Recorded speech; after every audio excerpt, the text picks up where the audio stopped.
যে বাবা মা নিজের স্ত্রী সন্তানের আখিরাত বুঝেন নাই, আপনি কিছুই বুঝেন নাই। বিল্ডিং দালান আপনি যাই করে দিছেন, সর্বোচ্চ 20 বছরের মাথায় এগুলা ভাঙ্গা ফেলবে, এগুলা থাকবে না, এটি চলবে না। আপনি যা ফার্নিচার গড়ে দিয়ে গেছেন, সর্বোচ্চ 20 বছরের মাথায় আপনি কবর থেকে আইসা দেখবেন আপনার বানানো ফার্নিচার একটাও গড়ে নাই, এটি পুরান হয়ে গেছে, ফালাই দিছে।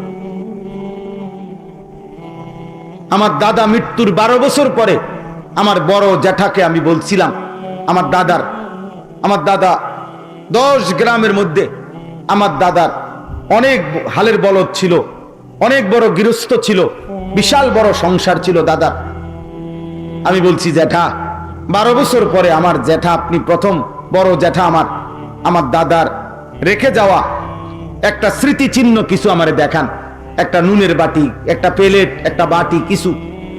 আল্লাহর কসম, আমার জ্যাঠা চোখের পানি ফেলে বলছিল, ভাতিজা না, তোরে দেখাইবার মতো আমার বাবার স্মৃতি আমার ঘরে কিছুই নেই, কিচ্ছু নাই। দুনিয়া ফেলে দিছে আব্বা, বংশধর ফেলে দিছে, বংশধরই ফেলে দিছে আপনার অর্জন। আল মালু ওয়াল বানুনু জিনাতুল হায়াতিদ দুনিয়া ওয়াল বাকিয়াতুস সালিহাত। আল্লাহ বলে, সম্পদ এবং সন্তান এ শুধুই কেবল তোমার দুনিয়ার সৌন্দর্য, আর স্থায়ী বস্তু বাকিয়াত সে শুধুই নেক আমল। আস-সালিহাত নেক আমল, সেজদাই টেকসই, জিকির একমাত্র টেকসই, আল্লাহ তাআলার গোলামি, আল্লাহর বন্দেগী, আল্লাহ তাআলার একটা একটা হুকুম পালন, এটাই স্থায়ী, এটাই থাকবে, বাকিটা সব শেষ হয়ে যাবে। আল্লাহ আমাদেরকে বুঝার তৌফিক দান করেন, আল্লাহ আমাদেরকে ফিকির দান করেন। বাবারা, আপনারা আপনাদের সন্তানদের নজর দেন। ছেলেরা, বাবা তোমরা নিজের দিকে নজর দাও। তুমি পয়চা গেলে, নষ্ট হয়ে গেলে ফেলে দাও। আমি এই মাত্র এখানে বলছি, একটু আগে যেখানে বয়ান করে আসছি, এখানে এই কথাটাও বলছি, ফেলে দেওয়া মাল নষ্ট হয়ে গেলে এগুলো বর্জ্য, এগুলো ফেলে দেয় মানুষ, এ কেউ যত্ন করে না। এই তোমরা যারা যে সমস্ত যুবক, নারী, ছবি, অস্থির দৃশ্য, উলঙ্গ, নাচ গান, আল্লাহ নাই, খোদা নাই, নামাজ নাই, রোজা নাই, চুল, চেহারা বেঈমান মুশরিকের মতো, খোদার কসম, তুমি যদি তওবা না করো, ফিরে না আসো, পৃথিবী কোনোদিনও তোমার মনে রাখবে না। কোন পাগল, কোন হাইওয়ান জানোয়ারও তোমার দিকে ফিরে তাকাবে না। আমি একদিন আজকেও একটা ছেলের জিগাইছি, বড় চুলওয়ালা, আমি বলছি, আব্বা তুই যদি মানুষের বাচ্চা হও, আমারে কও, এই যে তোমার এই চুলের ফ্যাশন আজ পর্যন্ত কোন চলার পথে কোন রিক্সার ড্রাইভারে কোনোদিন দেখছি না, কোন বদিল্লা, কোন রিক্সার ড্রাইভার, খেতে কাম করে এমন কোন মানুষও তো তোমার দিকে কোনোদিন মহব্বতের নজরে তাকায় নাই। আর তুমি একজন আলেমে দ্বীনের দিকে দেখো, একজন মসজিদের ইমামের দিকে দেখো, একজন হাফেজে কোরআন, একটা ছোট্ট নুরানির বাচ্চার দিকে দেখো, কত মুসলমান তার দিকে মহব্বতের নজরে তাকায়। বেটা, দুনিয়ার সম্মানও বুঝলি না বেটা, আখিরাত তো বুঝলি না, দুনিয়াও বুঝলি না বেটা, বেউকুফ। কোন বেঈমানের মতো সাজলা, ওই বেঈমানও তো তোরে চেনে না বেটা। আজ যদি এটা যে দেশের মানুষ না চিনো, আমি যার মতো চুল রাখছি, ওই ইউরোপের ওই বেঈমানে আমারে চিনে, তোরে বেটা ওই বেঈমানও চিনে না। আর্জেন্টিনার খেলোয়াড় তোমারে চিনে, ব্রাজিলের খেলোয়াড় তোমারে চিনে, এদের কাম আসেনি, এদের কাম নাই, আর এতে তোমার লইয়ে বইয়ে থাকতো তো, তাহলে তোর কি অর্জন হইলো? আমার না দুনিয়ার কেউ আমারে চিনলো না। এটা রাসূলের আদেশ, এটা রাসূলের নিষেধ। এই যে এর দূর বুঝে যে পার্থক্য শক্তি যার মধ্যে আছে, সে মানুষ। সে কি? এই পার্থক্য শক্তি যার কাছে নাই, সে হাইওয়ান, সে জানোয়ার। হ্যাঁ হ্যাঁ, কোরআন কারীম বলছে, সূরা আরাফের মধ্যে আছে, ওয়াত্তাবা হাওয়াহু ফামাসালুহু কামাসালিল কালব। আল্লাহ তাআলা বলে, যে তার মনের ইচ্ছে মতো চলে, মনের চাহিদা মতো চলে, আল্লাহ বলে তার দৃষ্টান্ত, উদাহরণ কামাসালিল কালব, কুত্তার মতো। কালবুন অর্থ কুত্তা, কুকুর। ইন তাহমিল আলাইহি ইয়ালহাস আও তাতরুকহু ইয়ালহাস। আল্লাহ বলে কুকুরের স্বভাব, তার কাঁধে যদি ভারী বোঝা দেওয়া হয় তাইলেও জিহ্বা লম্বা করে হাঁফায়, আবার যদি ফেলে দিয়া খালি দাঁড়াইয়া থাকে তাইলেও জিব্বা লম্বা করে হাঁফা এমন করে। হ্যাঁ, ভারী কিছু দিলেও না দিলেও তার মানে সে পেলেও হাঁফায়, না পেলেও হাঁফায়। আল্লাহ তাআলা বলেন নাফরমানের স্বভাব এটা, এ কুত্তার স্বভাব, এ পাইলো আফসুস, না পাইলো আফসুস। এ তৃপ্ত হয় না, পাপী কোনোদিন তৃপ্ত হয় না। এজন্য কোন সুদখোর কোনোদিন তৃপ্ত হয় না। কোন সুদখোর আপনি তার জবানের মধ্যে আপনি শুকরের কোন শব্দ আপনি শুনবেন না, কারণ এ তো হারামখোর।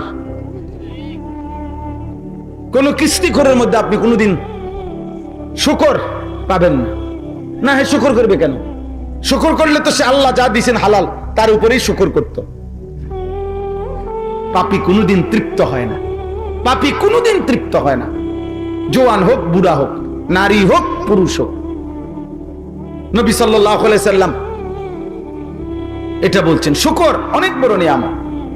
আল্লাহ আমাদেরকে বুঝ দান করেন।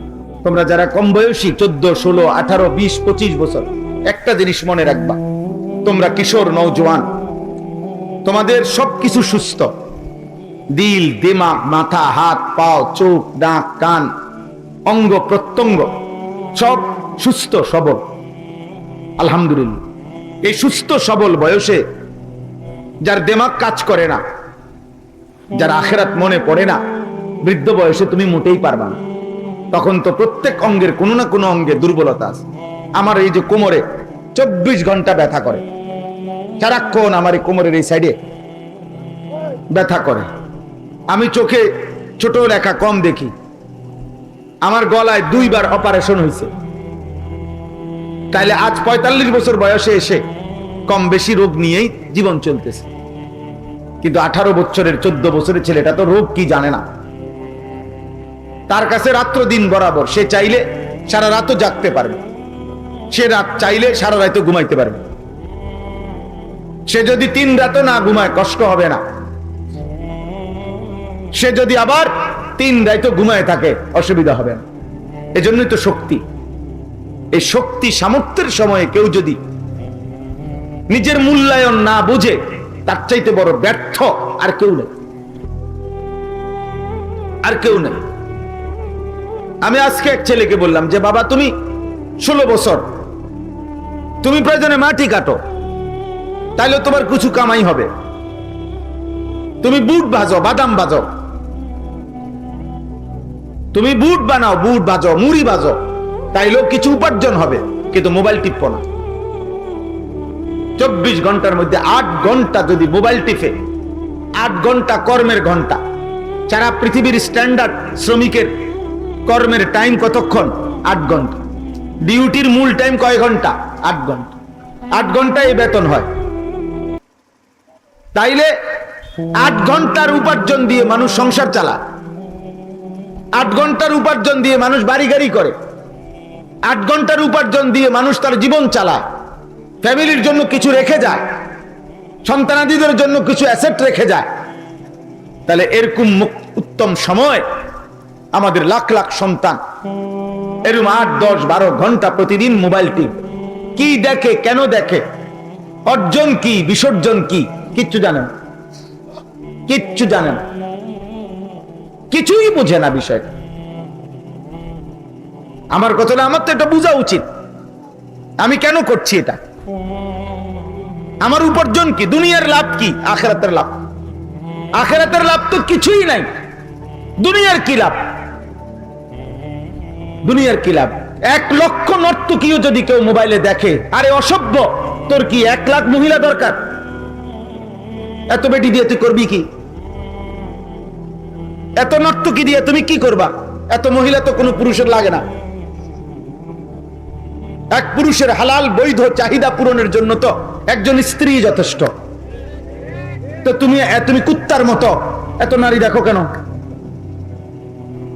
তুমি কি হাইওয়ান না মানুষ? একজন ভাবো মিয়া, কি প্রয়োজনটা কি তুমি বলো, যুক্তিটা বলো।